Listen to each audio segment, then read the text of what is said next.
Vous êtes-vous déjà demandé si Satan pouvait se repentir? Imaginez un scénario où après tout le mal causé, Dieu décide de pardonner au diable. Avez-vous déjà pensé à l'idée d'arriver au paradis et de découvrir que l'un de vos voisins n'est autre que Lucifer? Après tout, la miséricorde divine nous offre chaque jour d'innombrables chances. Donc pourquoi le diable n'aurait-il pas la même chance? Cette question résonne dans l'esprit de beaucoup et en a presque rendu fou plus d'un. Et il faut avouer que l'argument qui génère ce doute chez de nombreuses personnes est quelque chose d'assez important. La main du Seigneur n'est pas rétrécie au point de ne pas pouvoir sauver, ni son oreille sourde au point de ne pas pouvoir entendre. Le Seigneur est miséricordieux et bienveillant, patient et plein d'amour. Il n'accuse pas sans cesse. Il ne garde pas sa colère pour toujours. Il ne nous traite pas selon nos péchés. Il ne nous rend pas selon nos iniquités. Autant les cieux sont élevés au-dessus de la terre, autant son amour est grand pour ceux qui le craignent. Autant l'Orient est éloigné de l'Occident, autant il éloigne de nous nos transgressions. C'est à cause du grand amour du Seigneur que nous ne sommes pas consumés, car ses miséricordes sont inépuisables. Elles se renouvellent chaque matin. Qui est comme toi, ô Dieu, qui pardonne les péchés et qui oublie les transgressions du reste de ton héritage? Toi qui ne restes pas toujours en colère, mais qui te complais dans l'amour. Tu auras de nouveau pitié de nous, tu fouleras aux pieds notre méchanceté et tu jetteras tous nos péchés au fond de la mer. C'est moi qui efface tes transgressions à cause de moi, et je ne me souviens plus de tes péchés, car je pardonnerai leur méchanceté et je ne me souviendrai plus de leurs péchés. Alors vous comprenez mes frères et mes sœurs, ce qui est la base du doute de ces gens, c'est que cette miséricorde indescriptible fait partie du caractère de Dieu. Alors pourquoi ne pourrait-il pas pardonner au diable? Dieu est souverain et omniscient. Il serait donc tout à fait capable de voir un véritable repentir chez Satan s'il se repentait. Mais ce qui est terrible, c'est que d'innombrables prophéties bibliques décrivent clairement qu'à l'avenir, il y aura une victoire du bien sur le mal. Mais que se passerait-il si le mal abandonnait le combat? Qu'en serait-il si Satan et ses anges hissent le drapeau blanc et demandent pardon à Dieu? Dans ce cas, qu'advient-il de l'étang de feu destiné à Satan que la Bible nous décrit? Est-ce que nous aurions encore la bataille finale d'Armageddon? Qu'adviendra-t-il de l'Antéchrist et de la marque de la bête? Et qu'en serait-il du retour du Christ au milieu de tout cela? Je sais que toutes ces questions peuvent sembler insensées, d'autant plus que le pardon de Satan par Dieu invaliderait les Écritures elles-mêmes et changerait radicalement l'avenir de chacun d'entre nous. De plus, est-ce qu'il est possible qu'un nouveau groupe d'anges mène une nouvelle rébellion et se joigne à Lucifer contre Dieu? Est-ce que vous êtes capable de donner une explication cohérente à tous ces scénarios? Est-ce que quelqu'un a déjà réussi à lever tous ces doutes absurdes de votre tête? Restez avec nous jusqu'à la fin de cette vidéo où nous allons explorer toutes ces possibilités et nous allons tout expliquer en nous basant sur la Bible. Dites-nous dans les commentaires si ces questions vous sont déjà passées par la tête. Nous avons compris que cette question est fréquemment posée par les personnes. Est-ce que les démons n'ont-ils pas la même chance de salut que l'être humain? Car s'ils avaient le libre arbitre pour choisir Lucifer, pourquoi n'ont-ils pas maintenant le libre arbitre de choisir le Christ? Pour répondre à cette question, il est nécessaire d'analyser la différence entre la nature des anges et celle des humains, ainsi que le concept de libre arbitre et la capacité de repentir à la lumière de la Bible. Tout d'abord, discutons la nature des anges et des hommes. Est-ce que les anges ont été faits à l'image de Dieu? Dans la Bible, ils ne sont jamais appelés ainsi, bien qu'ils soient des êtres moraux dotés de capacités, d'intelligence et de libre arbitre. Les anges ont été créés en un nombre limité, donc il y a autant d'anges aujourd'hui qu'au jour de leur création, car les anges ne se reproduisent pas. Ils ont été créés avec un libre arbitre et une partie d'entre eux s'est rebellée contre Dieu lui-même sous la conduite de Satan. Dieu a confirmé cette décision qui est irrévocable. Et les anges qui sont restés fidèles à Dieu, comme Michel et Gabriel, ont également vu leur fidélité confirmée à ce moment-là. Et par conséquent, ils ne se retourneront jamais contre Dieu dans une seconde rébellion au ciel. Ainsi, le destin des anges est fixé, sans possibilité de changement. Mais le traitement est différent pour la race humaine. Lorsque Dieu a créé la race humaine, il a créé un couple. toute la race humaine était présente dans ce couple. Le traitement que Dieu réserve aux humains est différent de celui qu'il réserve aux anges. Vous savez, un descendant d'Adam, il naît dans ce monde, il vit, il commet des erreurs, mais contrairement aux anges, Dieu lui offre une possibilité de se repentir et de changer, tout cela par l'intermédiaire du Christ. Le Christ est venu sauver les descendants d'Adam et d'Ève, pas les anges.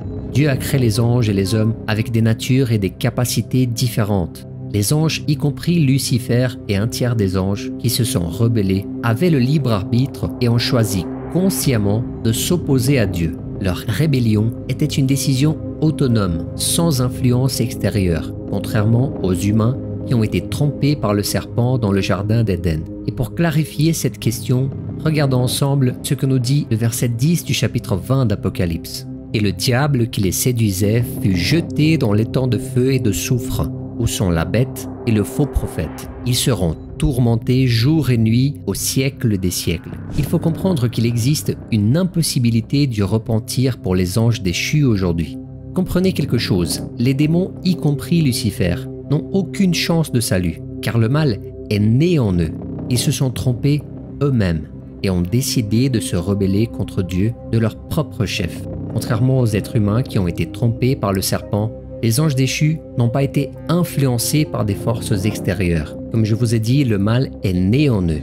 Une autre chose qu'il faut comprendre, c'est que croire ne suffit pas, car le verset 19 du chapitre 2 de Jacques nous dit « Tu crois qu'il y a un seul Dieu, tu fais bien. Les démons le croient aussi et ils tremblent. Bien que les démons croient en Dieu, cette croyance ne mène pas au salut car ils n'obéissent pas à Dieu.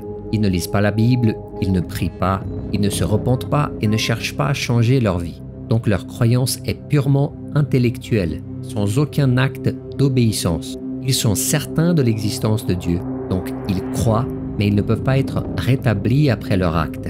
Les humains, en revanche, ont été trompés par le serpent et ils ont donc la possibilité d'être désillusionnés. Jésus-Christ, par son sacrifice sur la croix, offre le salut et la possibilité de transformer à tous ceux qui acceptent son message. Et la différence cruciale entre les êtres humains et les démons est la capacité d'obéir. Nous avons la possibilité de faire un pas au-delà de nos croyances et d'obéir à Dieu. Donc, reconnaître l'existence de Dieu est une chose, mais vivre en lui obéissant en est une autre. Lorsque nous obéissons, nous devenons de véritables disciples de Jésus, car il nous a enseigné que ceux qui l'aiment sont ceux qui obéissent à ses commandements. Les anges qui sont restés fidèles à Dieu ont également fait un choix conscient. Il faut bien comprendre ça. Ils ont décidé de continuer à obéir au Créateur et à l'adorer, même en ayant la possibilité de suivre Lucifer. Ces anges sont avec Dieu parce qu'ils ont choisi de vivre sur le chemin de l'obéissance. Il existe beaucoup de personnes qui pensent qu'avant la croix, Satan avait encore une possibilité de se racheter. Mais il faut comprendre que depuis son expulsion du paradis, Satan n'avait déjà plus aucune chance de salut. Il est allé trop loin dans sa rébellion. L'idée que Satan aurait pu se repentir jusqu'à la croix est bibliquement infondée. Bien avant la croix, il était déjà voué à la perdition. Et le Christ lui-même nous l'a dit dans Matthieu 25. Ensuite, il dira à ceux qui seront à sa gauche, « Retirez-vous de moi, maudits.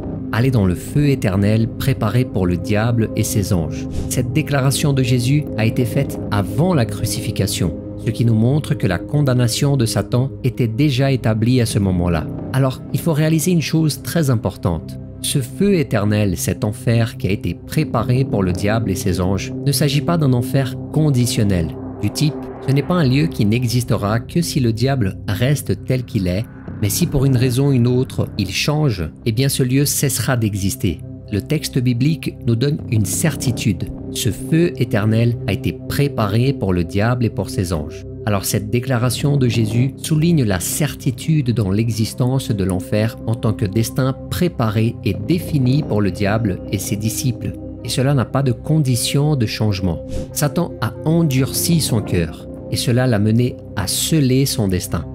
Il faut comprendre que sa rébellion n'était pas une erreur momentanée, mais un rejet continu et délibéré de Dieu et de sa vérité. Par conséquent, les croyances selon lesquelles Satan aurait pu obtenir le salut jusqu'à la croix ne sont pas étayées par la Bible. Dès son expulsion du ciel, il était déjà voué à la perdition et sur la croix, c'est là qu'il perd définitivement la faveur des êtres célestes. La trajectoire de Satan témoigne du fait que la rébellion délibérée contre Dieu, ainsi que l'endurcissement du cœur contre le Saint-Esprit, mène toujours à la destruction. Nous allons parler maintenant un peu de la création et de la chute des anges. Le diable est un ange qui a été créé par Dieu avec une bonne nature, mais qui s'est librement rebellé contre Dieu. Dès qu'il s'est rebellé contre Dieu, immédiatement il est devenu mauvais et a associé d'autres anges à sa rébellion. Donc cette rébellion est caractérisée comme un péché des anges. Mais pourquoi le péché des anges est-il impardonnable? Comprenez quelque chose, les anges ont une intelligence bien supérieure à celle des humains, et leur volonté est bien plus forte et plus déterminée. Contrairement à nous qui agissons parfois sans nous rendre compte de ce que nous faisons, les anges sont parfaitement conscients de leurs actes. Nous, les humains, sommes souvent confrontés à l'indécision et pouvons vouloir ou ne pas vouloir quelque chose de manière incohérente. Eh bien, pour les anges, l'indécision n'existe tout simplement pas. Leur intelligence est extrêmement puissante, leur permettant de comprendre parfaitement tous leurs actes, et leur volonté est donc irrévocable. Lorsqu'un ange choisit quelque chose, ce choix est définitif. Les anges ne connaissent pas le temps comme nous. Nous avons toute notre vie pour faire des choix et nous repentir en orientant notre volonté et notre cœur vers Dieu. Alors que pour les anges, le choix est immédiat et c'est un choix éternel. C'est comme le tir d'une arme à feu. Une fois qu'on prend la décision est prise pour toujours. Alors le fait que le péché des anges soit impardonnable n'est pas une faille dans la miséricorde ou l'amour de Dieu. C'est un fait lié à la nature du choix des anges, qui est irrévocable par leur propre décision. La volonté des anges est donc obstinée et définitive. Ils sont pleinement conscients de leurs actes, notamment parce que le niveau de révélation que les anges déchus ont reçu est beaucoup plus profond que celui que nous, les humains, avons reçu. Ils avaient toutes les raisons de rester fidèles à Dieu, car ils se tenaient devant lui tous les jours, le voyant face à face. Et bien qu'ils aient reçu une si grande révélation, ils ont opté pour la rébellion. Lucifer voulait détrôner Dieu, détruire Dieu et prendre sa place. C'était ça le désir de son cœur. Ainsi, peut-être en raison de la taille de l'infraction, il n'avait aucune chance de s'en sortir. Et c'est d'ailleurs l'une des raisons qui fait que l'orgueil soit un péché si abominable. Car en étant orgueilleux et hautain, vous ressemblez à Satan lui-même, dès son origine. Comprenez donc que la justice divine ne leur accorde pas de nouvelles chances puisque leurs actes ont été commis en pleine connaissance et compréhension de la vérité divine. On peut distinguer deux grandes catégories de péchés, les péchés de faiblesse et de l'autre côté les péchés de malice. Nous les humains péchons souvent par la faiblesse. Par exemple, les péchés de gourmandise et d'ivrognerie peuvent survenir en raison de la faiblesse de notre chair. Vous savez, nos passions et nos désirs pour les choses de ce monde nous conduisent au péché. Bien que ces péchés soient toujours considérés comme des péchés, il y a un certain degré d'atténuation en raison de notre faiblesse. Vous comprenez ? Les anges, en revanche, ne pêchent pas par faiblesse, car ils n'ont pas de corps physique comme nous. Ils ne mangent pas, ils ne boivent pas, et leurs actions ne sont pas influencées par les passions charnelles. Par conséquent, lorsqu'ils pêchent, ils le font par pure méchanceté et malveillance. Alors les anges n'ont pas les mêmes faiblesses que nous, ces faiblesses qui nous poussent à pécher. Leurs péchés sont donc le résultat d'un choix conscient et délibéré, sans l'influence des passions qui affectent les humains. Dans le verset 1 du chapitre 59 d'Ésaïe, nous trouvons l'affirmation que la main de l'Éternel n'est pas trop courte pour sauver, ni son oreille trop dure pour entendre. Cependant, cela s'adresse aux personnes sincères, aux pécheurs honnêtes qui cherchent effectivement Dieu. Dieu écoute toujours ceux qui s'adressent à lui avec un cœur sincère. Cependant, le verset 2 nous présente la contradiction. Dans le cas de ces personnes qui commettaient des crimes, qui avaient les mains souillées de sang, qui avaient les lèvres pleines de mensonges et des langues pleines de méchanceté, eh bien ces personnes sont celles qui vivent dans la pratique délibérée du péché. Ce chapitre nous montre une description sombre et inquiétante. Vous savez, ce sont ces péchés commis avec de la haine, de la colère, des menaces, de la perversité et des mensonges constants. Ces personnes ne connaissent pas Dieu, donc elles ne feront jamais l'expérience de sa grâce. Cependant, il y a un acte d'intégrité quand on reconnaît notre péché. Nous pouvons citer l'exemple parfait de l'apôtre Paul. Il a commis des actes atroces, il a reconnu sa condition de pécheur et il a fait preuve d'intégrité. Mais lisons ce qu'il dit dans le chapitre 7 de Romains. « Misérable homme que je suis, Qui me délivrera du corps de cette mort? Il reconnaît que le bien qu'il veut faire, il ne le fait pas, mais que le mal qu'il ne veut pas faire, il le fait.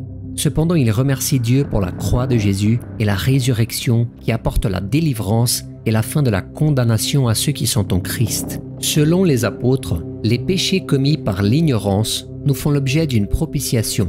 Cependant, le péché délibéré, répété et pervers, comme celui des meurtriers idéologiques, eh bien ce type de péché est plus complexe. Pourtant, il existe des exemples bibliques de transformations miraculeuses comme Manassé et Paul, qui se sont repentis et ont trouvé la rédemption. Mais Satan, lui, n'a pas suivi ce chemin. Il est resté dans sa perversion dès le début et n'a jamais bougé. Et une autre raison très importante pour comprendre pourquoi le diable ne peut pas être sauvé, c'est parce que Dieu n'a pas conçu de plan de salut pour les anges. Dieu a conçu un plan de rédemption exclusif pour la race humaine. Ce plan impliquait que Jésus devienne humain pour représenter l'humanité et expier les péchés par son sacrifice sur la croix, ouvrant ainsi la possibilité du salut pour toute l'humanité.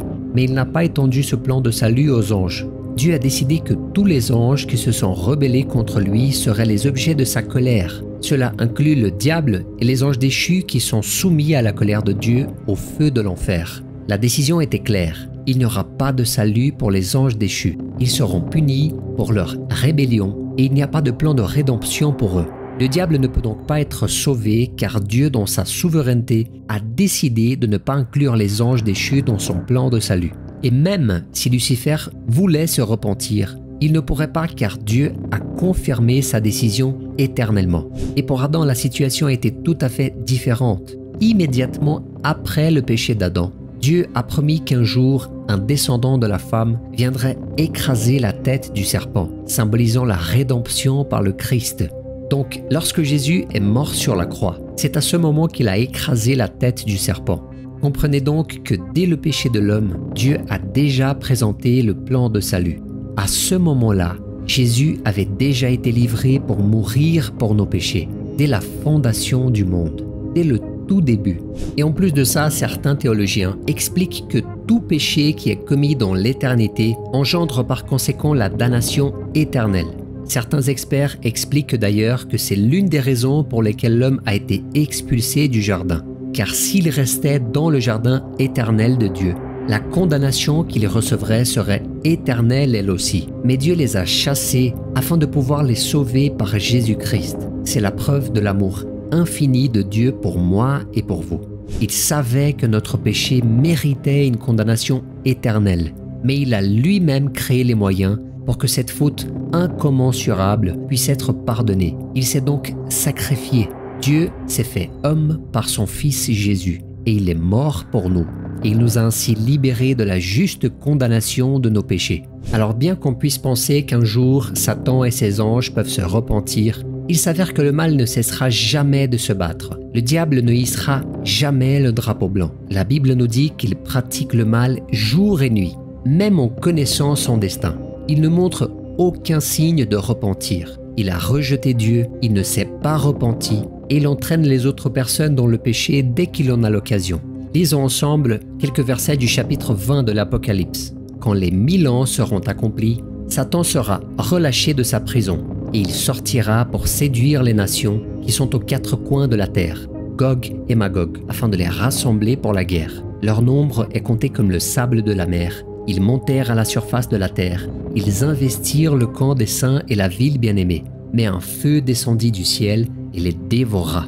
Après la seconde venue du Christ, alors que les sauvés passent 1000 ans au ciel, Satan reste seul sur terre. Et même pendant cette longue période de 1000 ans, lorsque le Christ revient pour établir la ville sainte et que le jugement dernier est terminé, Satan convainc encore le peuple ressuscité d'attaquer la ville sainte. Alors cela indique clairement que Satan ne s'est pas repenti. Il ne va jamais le faire. Et pour ceux qui défendent l'idée que Satan aurait pu se repentir jusqu'à la mort de Jésus sur la croix, eh bien il faut lire le chapitre 12 de l'Apocalypse. Il y eut alors un combat dans le ciel. Michel et ses anges combattirent contre le dragon. Le dragon et ses anges combattirent aussi, mais ils ne furent pas les plus forts. Et leur place ne se trouve plus dans le ciel. Et il fut précipité, le dragon, le serpent ancien, appelé le diable et Satan, celui qui séduit la terre. Il fut précipité sur la terre et ses anges furent précipités avec lui.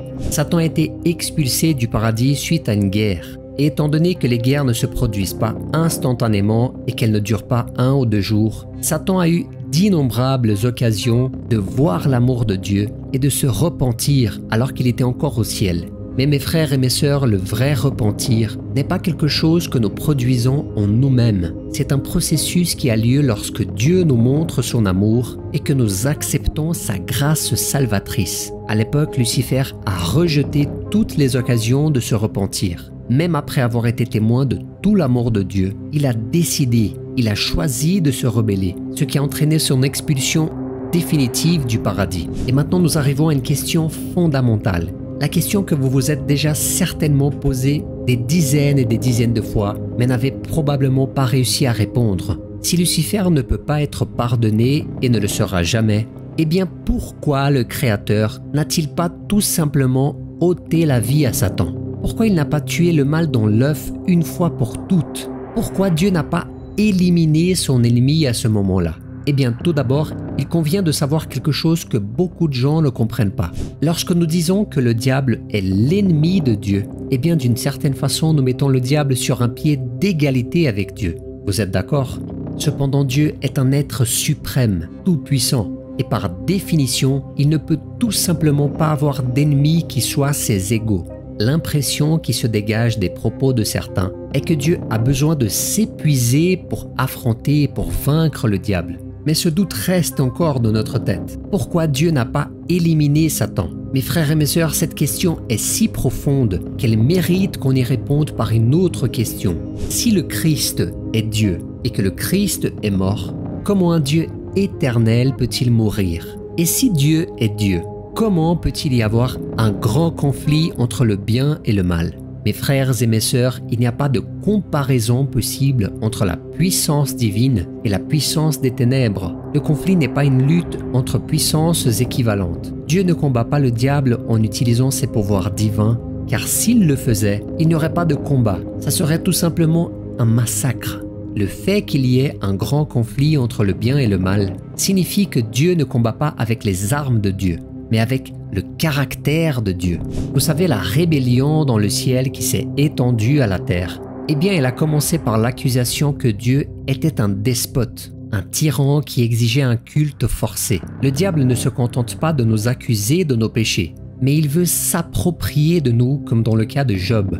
Dans le livre de Job, le diable défie Dieu en prétendant que Job ne le sert qu'en raison des bénédictions que Dieu lui a accordées. Alors Dieu permet à Job de souffrir afin de montrer à l'univers qu'il n'impose pas l'obéissance de manière dictatoriale, mais qu'il est adoré pour son caractère juste et aimant. Le bien triomphera sur le mal, non pas grâce à des super-pouvoirs surnaturels, mais grâce au caractère de Dieu. Et cela nous est prouvé clairement lorsque nous voyons que Jésus a vaincu le mal lorsqu'il était le plus faible sur la croix du Calvaire. Dans le chapitre 2 de Philippiens, nous lisons la magnifique et profonde théologie du dépouillement. Ayez en vous les mêmes sentiments que ceux qui étaient en Jésus-Christ, existant en forme de Dieu, n'a point regardé comme une proie à arracher d'être égal à Dieu, mais s'est dépouillé lui-même en prenant une forme de serviteur, en devenant semblable aux hommes, en ayant paru comme un simple homme. Il s'est humilié lui-même, se rendant obéissant jusqu'à la mort, même jusqu'à la mort de la croix. C'est pourquoi aussi Dieu l'a souverainement élevé et lui a donné un nom qui est au-dessus de tout nom. Et ce passage soulève une question très importante. Si Jésus est Dieu, pourquoi le Père a-t-il besoin de lui donner un nom au-dessus de tout nom s'il en a déjà un? En fin de compte, Jésus est Dieu. Eh bien la réponse c'est que jusqu'à la croix, Jésus était Dieu par nature simplement. Mais après la croix, il est Dieu par honneur et par mérite. Jésus a démontré qu'il méritait d'être Dieu, non seulement en raison de sa nature divine, mais aussi en raison de son caractère et de son sacrifice. En d'autres termes, si la place de Dieu était vacante dans l'univers, le seul être moralement capable serait Jésus, Jésus-Christ. Réfléchissez avec moi, il est facile d'être Dieu quand on a les pouvoirs de Dieu. Mais comment conserver la noblesse, l'intégrité, la justice et le caractère de Dieu quand on est temporairement dépouillé de toute cette gloire? Vous comprenez maintenant la raison d'une partie de la gloire de Jésus. Jésus a vaincu le mal au moment où il était le plus faible, non pas en utilisant des super pouvoirs divins, mais grâce à son caractère. Il s'est dépouillé de sa gloire divine et est descendu à notre niveau pour révéler le Père et pour vaincre le mal par l'amour et par l'intégrité. Le Christ s'est vidé de sa substance divine et il s'est mis à notre niveau pour deux raisons spécifiques. La première est que la grandeur de Dieu est telle qu'il serait tout simplement impossible de la comprendre si Jésus n'était pas venu dans ce monde en tant qu'homme et n'avait pas révélé les attributs du caractère du Père. Sans cette révélation, la grandeur de Dieu nous resterait inaccessible. Martin Luther disait que les hommes portent des masques pour se cacher. Dieu porte un masque pour se révéler, car sa grandeur est tellement immense et écrasante qu'il a besoin de se cacher pour être compris. Et deuxièmement, en assumant notre humanité et en vainquant le mal, Jésus a fait preuve de la véritable puissance. Le véritable pouvoir ne réside pas dans l'utilisation de la force pour détruire quelqu'un, mais dans le choix de ne pas utiliser cette force. En s'affaiblissant et en vainquant le mal par son caractère, Jésus nous a montré que Dieu n'est pas un tyran narcissique, mais que sa puissance réside dans son grand amour et sa parfaite justice. Et pour accomplir cette justice parfaite, une justice qu'aucun d'entre nous ne serait capable d'accomplir, eh bien il s'est lui-même livré à notre place. Mais revenons maintenant à la réponse de cette question fondamentale. Pourquoi Dieu n'a-t-il pas détruit Lucifer au paradis ? Cette question est essentielle pour comprendre l'origine du mal, ses conséquences et le plan de Dieu pour notre salut. Pourquoi Dieu n'a pas détruit Lucifer lorsqu'il a commencé sa rébellion ? Pourquoi ne l'a-t-il pas étouffé dans l'œuf et n'a-t-il pas résolu le problème à ce moment-là? Eh bien tout d'abord, est-ce que cela aurait vraiment résolu le problème? Imaginez maintenant le scénario d'une entreprise où l'un de vos collègues commence à faire savoir que son patron est injuste et il suggère qu'il serait un meilleur patron que lui. L'idée se répand parmi les collègues et je vous pose la question, si le patron choisissait de résoudre le problème en massacrant ce type, eh bien non seulement cela ne résoudrait pas le problème, mais cela augmenterait les doutes de tout le monde et tous les soupçons à l'égard du patron. Tout le monde se demanderait, est-ce que notre collègue avait-il raison dans ce qu'il disait? Eh bien il se serait passé quelque chose de très semblable au paradis. Si Dieu avait détruit Lucifer, cela corrobore les accusations de Lucifer, ce qui mènerait les anges à croire que Lucifer avait raison. Et après ça, il serait probablement mené à adorer Dieu par la crainte, par la peur, et non par l'amour et le respect. Et ce n'est pas le type d'adoration que Dieu souhaite recevoir. Ainsi, en ne détruisant pas Lucifer, Dieu a permis à la vérité de se révéler au fil du temps et à la justice divine d'être mieux comprise par tout le monde. Dieu étant sage et patient, a permis au diable de semer sa semence et de récolter les résultats de ses actions. En utilisant son libre arbitre, Lucifer a nourri l'orgueil dans son cœur, comme nous dit le chapitre 14 d'Ésaïe. Tu disais dans ton cœur, « Je monterai au ciel, j'élèverai mon trône au-dessus des étoiles de Dieu. Je m'assiérai sur la montagne de l'assemblée, à l'extrémité du septentrion. Je monterai sur le sommet des nuées, je ressemblerai au Très-Haut. » L'orgueil a poussé Satan à se rebeller contre son Créateur. En utilisant son intelligence extraordinaire pour faire le mal et en employant le mensonge, Satan a séduit un tiers des anges. Ces anges ont refusé l'offre de pardon de Dieu et ont persisté dans l'erreur. Ils se sont ainsi confirmés dans le péché, ont dépassé les limites de la miséricorde de Dieu et sont devenus des ennemis irréconciliables du bien. Aujourd'hui, l'univers entier est convaincu du mal de Satan. Dans la lutte entre le bien et le mal, entre le diable et le Christ, Dieu a permis à l'homme de pécher. Cette action de l'homme n'était pas une obéissance au diable, mais un choix. Mais pourquoi Dieu a-t-il permis cela? Car si l'homme n'avait qu'une seule alternative, celle d'obéir à Dieu, il n'aurait pas de libre arbitre, c'est-à-dire de liberté de choix. En donnant la liberté à l'homme, Dieu était prêt à en supporter les conséquences. Alors pour que l'homme ne meure pas éternellement, Jésus s'est offert pour mourir à notre place. Par amour pour nous et grâce à ce sacrifice, nous pouvons être sauvés. Mais finalement, mes frères et mes sœurs, la Bible ne nous laisse aucun doute. Le destin de Satan est déjà tracé. Il sera précipité dans le séjour des morts, dans les profondeurs de la fosse. L'iniquité a été trouvée chez lui. Il a corrompu sa sagesse par son éclat. Il a été jeté par terre et livré en spectacle au roi. Il est celui qui rôde autour de nous comme un lion rugissant, cherchant qui il pourra dévorer. Il est celui qui a été meurtrier depuis le commencement. Il ne se tient pas dans la vérité parce qu'il n'y a pas de vérité en lui. Lorsqu'il profère le mensonge, il parle de son propre fond, car il est menteur et père du mensonge. Il est celui qui pêche dès le commencement. Il est celui qui nous accuse jour et nuit devant Dieu. Il est celui qui veut avoir de l'avantage sur nous. C'est pourquoi nous ne devons jamais ignorer ses desseins. Il n'est pas bon et ne le sera jamais. Mais il se déguise en ange de lumière. Mais son destin est déjà joué. Jésus a déclaré que le prince de ce monde est déjà jugé. Et la seule chose qui l'attend est le feu éternel. Il sera jeté dans les temps de feu et de soufre, là où sont la bête et le faux prophète. Il habitera le feu éternel qui a été préparé pour lui et ses anges. Mes frères et mes sœurs, comprenez bien quelque chose. Le diable est déjà condamné. Vous avez encore une chance. Mais si vous ne vous repentez pas, eh bien vous risquez fortement de passer l'éternité dans un lieu qui a été initialement préparé pour Satan et ses anges. Alors repentez-vous pendant qu'il en est encore temps. Ce même Dieu, plein de miséricorde, manifeste aujourd'hui son grand amour pour vous. Quelle sera votre réponse? Qu'est-ce que vous attendez pour prendre une décision? Acceptez l'amour de Dieu et sa grâce salvatrice aujourd'hui, pendant cette vidéo. Amen. N'oubliez pas de laisser votre commentaire sur cette vidéo, de cliquer sur le bouton like. Partagez ce message au maximum car ce type de questions n'est pas le type de choses que les gens sont capables d'expliquer avec autant de détails. Maintenant, choisissez l'une de ces deux vidéos qui s'affichent sur votre écran. Que Dieu vous bénisse, je vous attends dans la prochaine vidéo.